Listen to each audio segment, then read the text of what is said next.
क्या आपके साथ कभी ऐसा हुआ है कि आपके पूरे क्लास को टीचर ने डांटा हो और बोला हो कि ये क्लासरूम है या फिश मार्केट? क्या आप कभी फिश मार्केट गए हो? अगर आप फिश मार्केट जाते हो तो आपको दिखेगा कि there are many people who are selling fish, there are some people who are streaming out the prices of the fish at the top of their voice, there are some people who are boasting about the quality of fish they are offering. और वहां पे बहुत ज्यादा लोगों का rush है, बहुत भीड़ है, चारों तरफ पानी बिखरा पड़ा है, मछली की बू आ रही है और कुत्ते और बिल्लियां इधर उधर दौड़ रहे हैं कि शायद कुछ खाना पड़ा हुआ मिल जाए। तो इस तरह की सिचुएशन को बोलते हैं अटक्योस। चारों तरफ भगदड़ मची हुई है, आपको ये समझ में नहीं आएगा कि कौन सा आदमी कहां जा रहा है, कौन सा इंसान क्या करना चाह रहा है। तो चारों तरफ आपको देख के लगेगा कि कुछ भी एकदम परफेक्टली चल नहीं रहा। तो इसलिए जब आप अपने क्लास में बहुत ज्यादा शोर शराबा करते हो तो टीचर गुस्सा के बोलती है कि क्या ये क्लासरूम है या फिश मार्केट। ओके, तो आज हम आ गए हैं चैप्टर 1 के पार्ट 4 सेशन में, जहां पे हमारा टॉपिक ही है आज फिश मार्केट। चले आइए पेज 11 पे, आपको दिखेगा बहुत सारी पिक्चर्स वहां पे दी हुई है लोगों की, और ये फिश मार्केट की पिक्चर है और वहां पे कुछ जनरल कॉन्वर्सेशन भी दिया हुआ है। तो उस कॉन्वर्सेशन को देखकर हमको क्या पता चलता है कि यहाँ पे कुछ औरतें हैं जो मछली बेच रही हैं। तो लोग जो मछली बेचते हैं उनको हम इंग्लिश में बोलते हैं fishmonger. So there are certain fishmonger ladies. Now, who are those and what are they offering? So, there is a lady called Minnie who is selling sardines for rupees 40 per kg. There is a lady called Gracie who is selling short fish at 60 rupees per kg. फ्लोरम्मा नाम की एक फिशमॉन्गर lady है जो prawn यानी झींगा मछली बेच रही है eight rupees 150 per KG. Karuthamma is selling squid at rupees 50 per KG. और फाइनली हम चले आते हैं, एक लेडी है जिनका नाम है फजीला, जिनके पास एक 8 केजी का किंग फिश है और ये पूरा फिश बेचना चाहती है, पार्ट में डिवाइड करके नहीं बेचना चाहती है, और ये 8 केजी का लेना चाहती है रुपीज 1200. अब देखिए, ये जो इंफॉर्मेशन हमने आपको बताया ना, इसके ऊपर बेस करके कुछ क्वेश्चंस दिए हुए हैं पेज नंबर 11 में. तो पहला क्वेश्चन है, at what price per KG did Fazila sell the kingfish. अब देखिए, हमारे पास जो इंफॉर्मेशन है उसमें यह बताया गया है कि फजीला के पास एक 8 केजी का किंगफिश है जिसको वो पूरा बेचना चाहती है रुपीज 1200 में. इसका मतलब क्या, हमको यूनिटरी मेथड लगाना पड़ेगा 1 केजी का प्राइस निकालने के लिए. तो चलिए लगा लेते हैं. तो हम बोल रहे हैं if 8 KG fish is sold at rupees 1200, तो 1 KG will be sold at what, 1200 को आप 8 से डिवाइड कर दीजिए, आपका आंसर आ जाएगा rupees 150. Okay, so let us move on to the next question. Floramma has sold 10 kg prawns today. How much money did she get from it? अब देखिए हमारे पास इंफॉर्मेशन क्या है. 1 kg प्रॉन का जो प्राइस है वो है रुपीज 150. तो फ्लोरम्मा ने 10 केजी बेचे, यानी कि 10 केजी प्रॉन्स उसने बेचे. तो 10 केजी का प्राइस कितना हो जाएगा, 150 इंटू 10, दैट इज 1500. क्लियर. अब चले आते हैं थर्ड क्वेश्चन पे. Gracie sold 6 KG of sold fish. तो ग्रेसी ने क्या किया, 6 केजी यानी 6 केजी ऑफ सोल्ड फिश उन्होंने बेचा. अब मिनी जो और एक लेडी है उनके पास क्या था, सार्डाइंस था. तो उन्होंने क्या किया, अपनी जो सार्डाइंस बेची, बेचकर एग्जैक्टली उतना ही पैसा कमाया जैसा ग्रेसी ने कमाया है. तो सार्डाइंस यानी कि कितने केजी सार्डाइंस मिनी ने बेचे. तो सबसे पहले हमको क्या निकालना पड़ेगा कि 6 केजी ऑफ सोल्ड फिश बेचकर ग्रेसी ने कितना इनकम किया. अब देखिए 1 केजी ऑफ सोल्ड फिश का प्राइस कितना है, रुपीज 60. ग्रेसी ने कितना सोल्ड फिश बेचा, 6 केजी. तो 6 केजी का उनको कितना मिला, 60 इंटू 6, दैट इज 360. यानी कि ग्रेसी की इनकम जो है वो हुई 360. अब ये सेम इनकम होती है किसकी, ये सेम इनकम होती है मिनी की. मिनी ने क्या बेचा था, सार्डाइंस बेचा था. तो मिनी ने जो सार्डाइंस बेचा किस कॉस्ट पे बेचा, रुपीज 40. तो रुपीज 40 मिनी को मिलते हैं 1 केजी सार्डाइंस बेचने के. तो 1 रुपए उनको कितने में मिलेगा, 1/40 केजी बेचने के. तो उनको 360 रुपीज कितने केजी सार्डाइंस बेचने पे मिलेगा. So it is 1/40 into 360 which is 90 KG. Clear? Now come to page number 12, वहां पे क्वेश्चन नंबर 4 दिया हुआ है, Bashir has ₹100, he spends 1/4 of the money on squid and 3/4 on prawns. How many kilograms of squid did he buy and how many kilograms of prawns did he buy? तो बशीर के पास total पैसा कितना था? ₹100। अब इसका जो 1/4 है यानी कि 1/4 उसने किस पे खर्च किए? स्क्विड खरीदने में। और बाकी का जो 3/4 था उसने किस पे खर्च किए? प्रॉन्स खरीदने में। तो सबसे पहले हम निकाल लेते हैं 100 रुपीस का 1/4 कितना होता है, क्योंकि उतना ही पैसा बशीर ने खर्च किए स्क्विड खरीदने में। सो हम लिखते हैं money use for buying squid कितना है? 1/4 इंटू 100। सॉल्व कीजिए, कितना आएगा? ₹25। तो अब उनके पास कितना पैसा बचता है? तो 100 से 25 माइनस कर दीजिए, यानी कि 75। ये 75 रुपीस उसने किस पे खर्च किए? प्रॉन्स खरीदने में। तो हमको मिल गया स्क्विड खरीदने में कितना पैसा खर्चा हुआ और प्रॉन्स खरीदने में कितना पैसा खर्चा हुआ। अब देखिए, जो स्क्विड है ना, उसको अगर आप खरीदने जाओगे तो 1 केजी आपको कितने रुपए में मिल रहा है? 50 रुपए में। तो हम लिख सकते हैं ₹50 is the price for 1 kg of squid. तो 1 रुपए से वो कितने अमाउंट ऑफ स्क्विड खरीद पाएंगे? 1/50। तो 25 रुपए उन्होंने खर्च किए स्क्विड खरीदने में। तो स्क्विड खरीदने में अगर 25 रुपए खर्च हुए तो उन्होंने कितना स्क्विड खरीदा? सो 1/50 इंटू 25, तो ये कितना आता है? इट्स इक्वल टू 1/2, यानी कि 0.5 kg। हाफ केजी या 500 ग्राम उन्होंने स्क्विड खरीदा। तो प्रॉन 1 केजी कितने में मिल रहा था? 150 में। तो 150 अगर प्रॉन का प्राइस होता है फॉर 1 केजी, तो 1 रुपीज में आप कितना प्रॉन खरीद पाओगे? 1/150।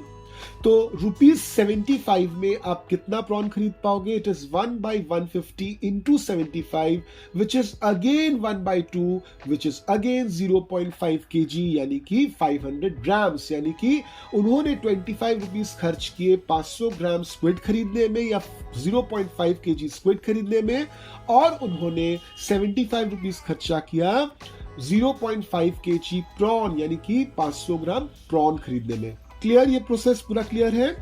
अब चले आइए, इस जो क्वेश्चन को हमने सॉल्व किया, यहां पे एक मजेदार बात है।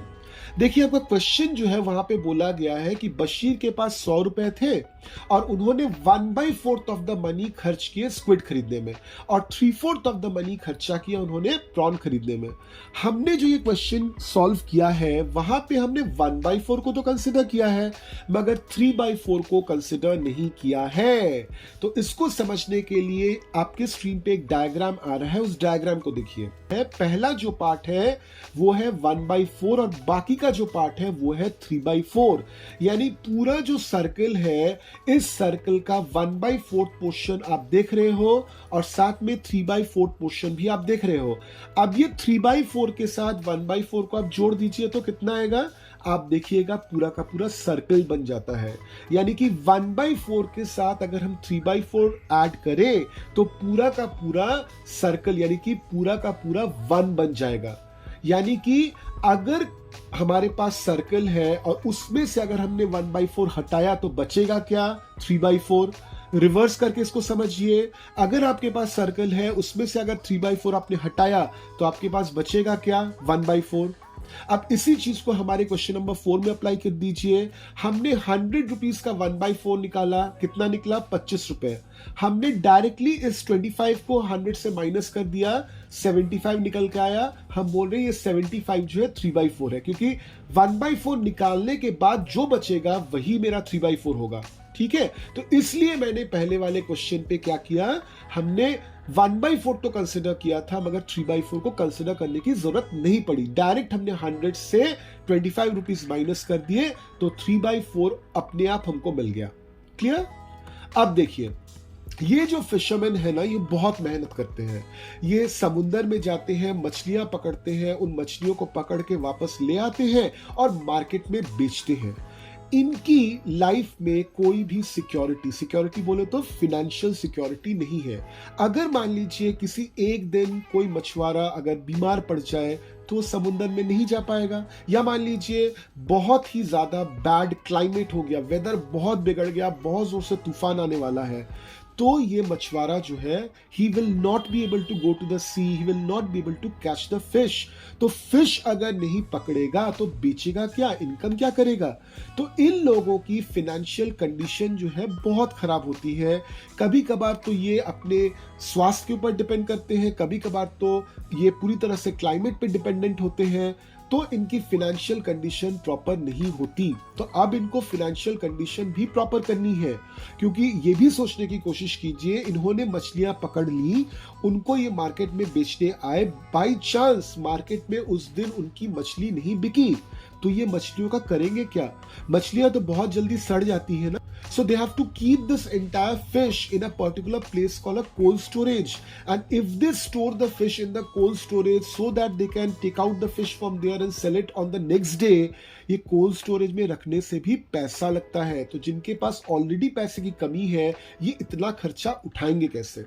तो इस बात को इन लोगों ने बहुत अच्छी तरह से समझा और इन्होंने क्या किया, एक बैंक खोला अपना, उस बैंक को नाम दिया मीनकर बैंक। क्लियर, ताकि वहां पे अपना जो एक्सेस मनी है, उस एक्सेस मनी को वो स्टोर कर पाए और जब जरूरत पड़ा तब वहां से पैसा निकाल के they can use it for their own expenses. अब इस बैंक का जो प्रेसिडेंट, यानी कि इस बैंक का जो मेन पर्सन है जिसके अप्रूवल से बाकी काम होते हैं, जिसको प्रेसिडेंट बोलेंगे, तो इस बैंक की प्रेसिडेंट कौन है, फजीला। अब इस बैंक में कितने लोग हैं, यानी कि कितने लोगों के पैसे से ये बैंक बना है, तो ये 20 जो फिशर वुमेन है, जो औरतें हैं जो मछलियां पकड़ती हैं, इनके पैसे से ये पर्टिकुलर बैंक चलता है। और हर महीने these ladies are donating what और keeping ₹25 in that particular bank. तो अब चले आइए इस पर्टिकुलर कॉन्सेप्ट को लेके कुछ क्वेश्चंस है पेज नंबर 12 पे। तो वहां पे देखिए फर्स्ट क्वेश्चन जो है, how much money does the group collect each month. अब उस ग्रुप में टोटल मेंबर्स कितने हैं, 20। एक दिन में एक पर्सन कितना रुपीस स्टोर कर रहा है, 25। तो एक दिन में 20 लोग कितना रुपीस स्टोर करेंगे, 25 इंटू 20 अगर मल्टीप्लाई करोगे आपका आंसर मिलेगा 500। अब हमको निकालना है कि एक महीने में ये 20 लोग कितना पैसा स्टोर करेंगे।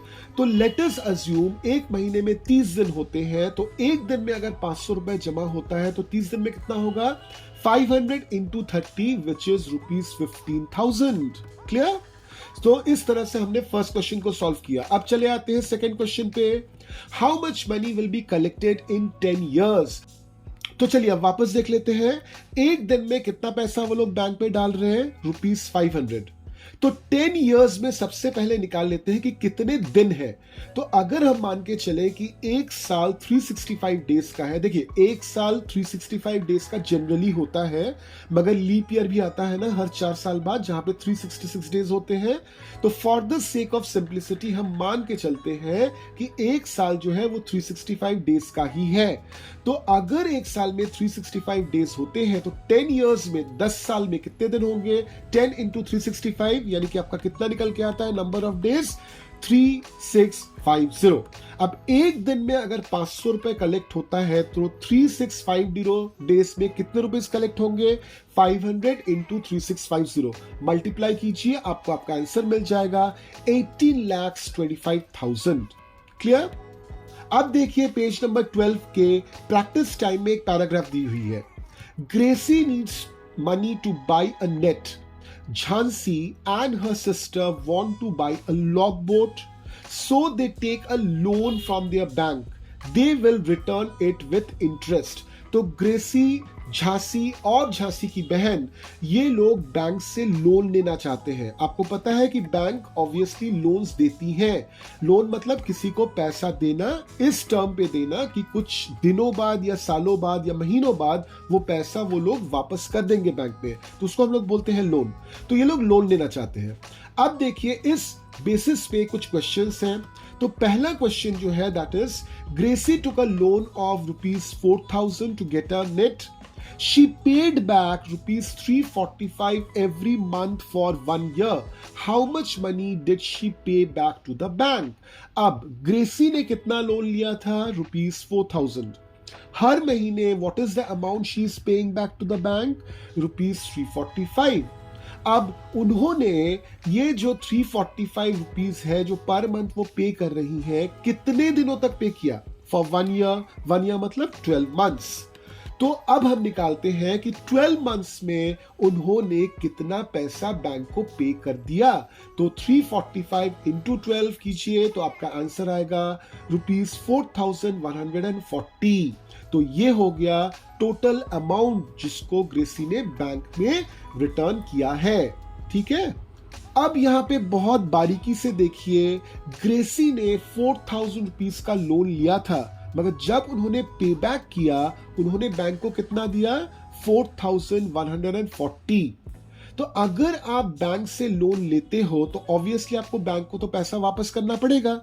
तो अगर आप 4000 लोन लेते हो तो लॉजिकली आपको तो 4000 ही वापस करना चाहिए, मगर यहाँ पे जो पैसा वापस हो रहा है वो जितना लोन लिया गया था उससे ज्यादा क्यों है? तो इसके लिए आपको छोटी छोटी बातें समझनी पड़ेंगी रिगार्डिंग द बैंकिंग सिस्टम। जब बैंक आपको लोन देता है तो लोन वाले पैसे को, अमाउंट को वो लोग बोलता है प्रिंसिपल। अब ये बैंक क्या करता है? It will charge some extra money which is known as interest. तो जब आप बैंक को पैसा वापस करते हो तो आप क्या वापस करते हो? Principal plus interest.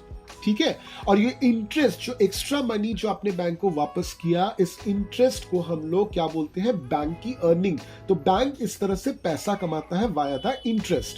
तो यहां पे ग्रेसी ने 4000 रुपीज लोन लिया था, that means 4000 was the principal. उसने वापस किया 4140। तो 4140 से आप 4000 को माइनस कर दीजिए, आपको मिलेगा ₹140। ये है इंटरेस्ट जो उसने बैंक को दिया और बैंक ने ये इंटरेस्ट अर्न किया। क्लियर? चले आते हैं क्वेश्चन नंबर 2 पे जो दिया हुआ है पेज नंबर 13 पे। Jhansi and her sister took a loan of ₹21,000 to buy a logboat. They paid back a total of ₹23,520 in 1 year. How much did they pay back every month? तो चलिए इसको solve करते हैं। यहाँ पे प्रिंसिपल कितना है? जितना पैसा उन्होंने लोन लिया था, दैट मींस ₹21,000। कितना पैसा पे बैक हुआ? ₹23,520। कितने साल में पे बैक हुआ? 1 ईयर। 1 ईयर मतलब क्या? 12 मंथ्स। तो यहां पे 12 मंथ्स ने उन्होंने कितना पे किया? 23,520। तो 1 मंथ में उन्होंने कितना पे किया? यूनिटरी मेथड लगाइए, 23,520 को 12 से डिवाइड कर दीजिए तो आपका आंसर आ जाएगा ₹1960। तो आई होप बैंकिंग सिस्टम आपको बिल्कुल क्लियर हो गया है, क्या प्रिंसिपल होता है, क्या इंटरेस्ट होता है, और क्यों जो पैसा हम प्रिंसिपल के हिसाब से लोन लेते हैं उससे ज्यादा पैसा बैंक को वापस क्यों करते हैं। ये सभी चीजें आपको क्लियर हो गई है, राइट?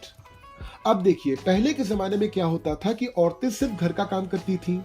लोग सोचते थे कि ये तो फिजिकली वीक है तो ये समुद्र जा नहीं पाएंगी, वहां पे मछलियां पकड़ नहीं पाएंगी बाकी पुरुषों की तरह। बट आज के दिन में things have got changed. Women are making progress in every field today. तो बैंक्स ने भी औरतों को लोन देना शुरू कर दिया है so that they can go to the sea and they can do fishing. तो बैंक लोन दे रहा है आजकल बोट खरीदने के लिए, नेट खरीदने के लिए, बास्केट खरीदने के लिए, ताकि औरतें फिशिंग कर पाए। ये जो फिशर वुमेन थे, इन्होंने जो मीनकर बैंक खोला था, इन्होंने वहां पर कुछ एक सालों में ₹74,000 इकट्ठा कर लिया। अब ये लोग एक फिश ड्राइंग फैक्ट्री ओपन करना चाहते हैं। अब चूंकि ये एक विलेज एरिया है, विलेज एरिया में एक लोकल गवर्नमेंट बॉडी होती है जैसे ऑल ओवर इंडिया में होती है, और इस लोकल गवर्नमेंट बॉडी को हम लोग बोलते हैं पंचायत। आपने नाम जरूर सुना होगा। तो पंचायत ने क्या किया, इन औरतों को जो मीनकर बैंक में है, जिनके पास 74,000 रुपीज है, इन औरतों को जो फैक्ट्री ये लोग खोलना चाहते हैं, फिश ड्राइंग फैक्ट्री, उसके लिए लैंड मतलब जमीन भी दे दी इन्होंने। अब ड्राई फिश का जो मार्केट है ना, ये बहुत ह्यूज है। ड्राई फिश से बहुत तरह के पकवान बनते हैं और इसका डिमांड जो है India as well as foreign में बहुत ज्यादा है। तो ये औरतें जो थी ये काफी इंटेलिजेंट थी। इनको सिर्फ हर दिन मछली पकड़ना और बेचना नहीं था, ये चाहती थी कि जो मछली मार्केट में नहीं सेल होती है या फिर जो एक्स्ट्रा मछली इन्होंने उस दिन पकड़ी, ये सभी की सभी मछलियों का ये प्रॉपर इस्तेमाल करें, इनका ड्राई फिश बना के इनको बेचे तो एक परमानेंट इनकम भी आ जाएगा। ना फजीला जो इस बैंक की प्रेसिडेंट है, इन्होंने क्या किया, इस फैक्ट्री को बनाने के लिए जो भी चीजों की जरूरत है और उन चीजों की क्या कीमतें होंगी, ये सभी की सभी डिटेल्स इन्होंने पेज नंबर 14 में लिख दिया। तो अब पेज नंबर 14 को बहुत ध्यान से देखिए। वहां पे जो टेबल बना हुआ है, वहां पे कुछ आइटम्स दिए हुए हैं, प्राइस फॉर ईच आइटम दिया हुआ है, नंबर ऑफ आइटम्स जो हमको चाहिए वो दिया हुआ है, मगर कॉस्ट नहीं दिया हुआ। तो इस कॉस्ट को हमको निकालना है। तो चलिए निकालते हैं इस कॉस्ट को। अब यहाँ पे देखिए, पहला है borewell for fresh water. Obviously factory आप बनाते हो, मछलियां पकड़ के वहां पे सुखाओगे तो मछलियों को धोना पड़ेगा। तो मछलियों को धोगे कहाँ पे? मछलियों को धोने के लिए आपको फ्रेश वाटर चाहिए। तो बोरवेल क्या होता है? एक तरह का मशीन होता है जिससे मिट्टी के नीचे से हम पानी निकाल सकते हैं, फ्रेश वाटर निकाल सकते हैं। तो अगर उनको ये बोरवेल चाहिए तो हर एक बोरवेल की कॉस्ट आएगी 3000 रुपीज, और उनको एक बोरवेल चाहिए। तो अगर वो बोरवेल खरीदते हैं 3000 रुपीज से, वो भी एक, तो उनको टोटल प्राइस क्या पड़ेगा बोरवेल का? 3000 इंटू 1, दैट इज रुपीज 3000। ठीक इसी तरह से ये फिश जो है, इनको सुखाने के लिए उनको बैम्बू रैक चाहिए। हर एक बैम्बू रैक की कीमत है रुपीज 2000, और उनको कितना बैम्बू रैक चाहिए? 20। तो 20 रैक्स की कीमत कितनी होगी? 2000 इंटू 20, दैट इज 40,000। नेक्स्ट है, इनको एक सीमेंट का बना हुआ टैंक चाहिए, जिस टैंक की प्राइस है 1000 रुपीज, और ऐसे 4 टैंक्स इनको चाहिए। तो अगर 4 टैंक्स इनको खरीदना है तो टोटल प्राइस क्या लगेगा? 1000 इंटू 4, विच इज रुपीज 4000। अब इनको ट्रे चाहिए और नाइफ, नाइफ मतलब चाकू। तो इनको ट्रे एंड नाइफ चाहिए। हर एक ट्रे एंड नाइफ की जो प्राइस है दैट इज रुपीज 300। इनको 20 चाहिए ऐसे ट्रे एंड नाइफ। तो 20 ट्रे एंड नाइफ की कीमत कितनी होगी? 300 इंटू 20, विच इज रुपीज 6000। इनको बकेट चाहिए, बकेट का प्राइस है रुपीज 75। कितना बकेट चाहिए? 20 बकेट चाहिए। तो 20 बकेट का प्राइस कितना होगा? 75 इंटू 20, दैट इज 1500। अब आपको निकालना है total cost to set up the factory. तो टोटल कॉस्ट क्या है? अभी तक आपने जितना भी कॉस्ट निकाला है सबको जोड़ दीजिए, यानी कि 3000 प्लस 40,000 प्लस 4000 प्लस 6000 प्लस 1500। तो सबको जब आप जोड़ोगे तो आपका निकल के कितना आएगा वैल्यू? 54,500। तो इस तरह से हमने निकाल लिया कि इस फैक्ट्री को बनाने में कितना पैसा खर्च होगा। तो अब ये ड्राई फिश बनता कैसे है?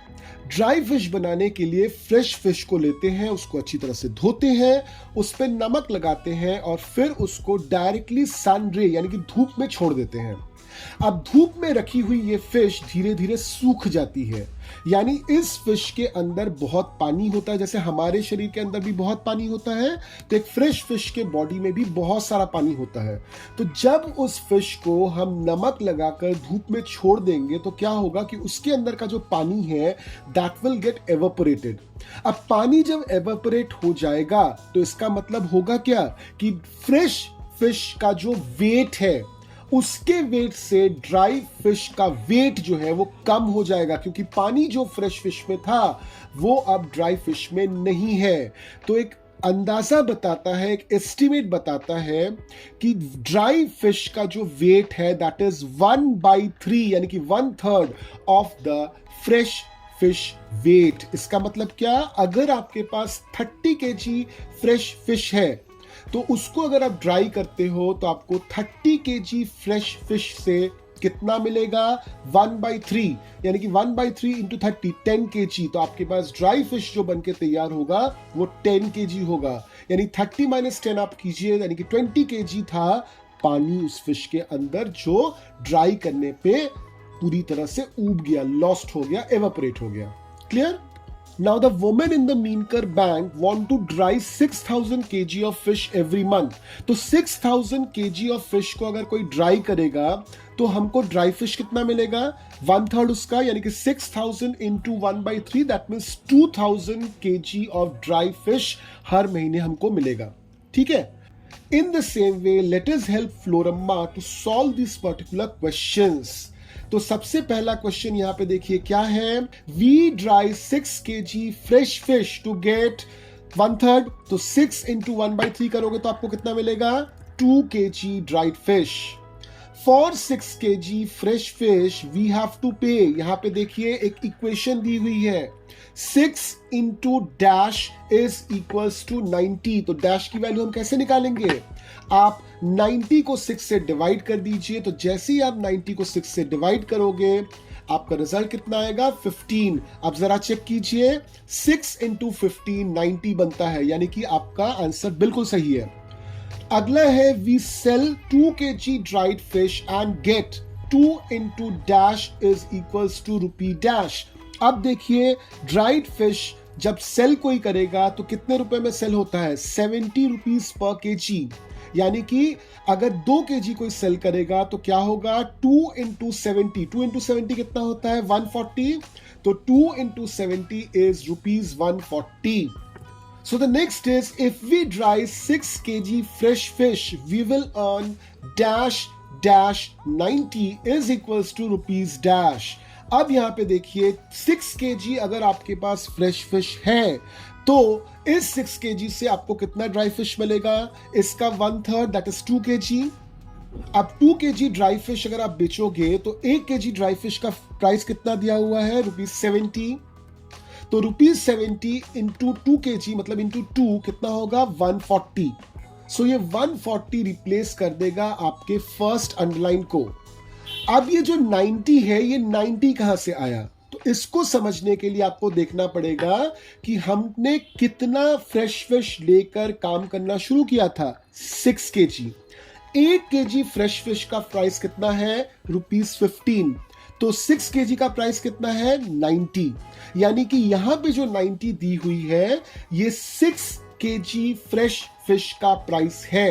अब मेरा इक्वेशन बनके क्या तैयार हुआ? 140 dash 90 is equals to rupee dash. अब क्वेश्चन आता है कि 140 और 90 के बीच में हम क्या लिखेंगे? Multiplication, division, addition, subtraction. इस चीज को समझने के लिए बहुत ध्यान से समझिए। आपने फ्रेश फिश खरीदा, आपके पॉकेट से पैसा निकला, उस फ्रेश फिश को आपने ड्राई फिश बनाया, उस ड्राई फिश को आपने सेल किया। तो जब आप सेल करते हो तो आपके पॉकेट में पैसा आया। तो अगर मैं आपसे पूछूं कि आपके पॉकेट में टोटल पैसा कितना आया, तो आप सिर्फ मुझे जो पैसा ड्राई फिश बेचने पर आपको लिए आया उसको नहीं बोलोगे, क्योंकि कुछ पैसा आपको फ्रेश फिश खरीदने के लिए भी जाया करना पड़ा था, देना पड़ा था। तो आप क्या करोगे? मुझे जो पैसा आपने अर्न किया ड्राई फिश को बेचकर उससे सब्सट्रैक्ट कर दोगे वो पैसा जो आपने खर्च किए फ्रेश फिश को खरीदने के लिए। तो आप सब्सट्रैक्ट करोगे। सब्सट्रैक्ट करने का मतलब क्या? यहां अंडरलाइन की जगह पे क्या पड़ेगा? माइनस का साइन।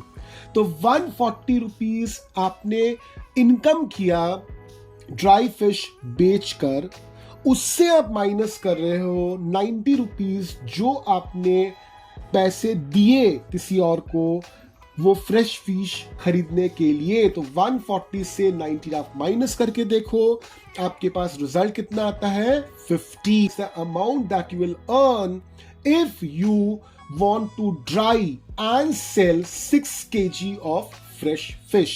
क्लियर? अब आखिर में चले आइए, but if we dry 6000 kg we can earn. अब देखिए 6 kg फ्रेश फिश पे आप कितना अर्निंग कर रहे हो? 50 रुपए।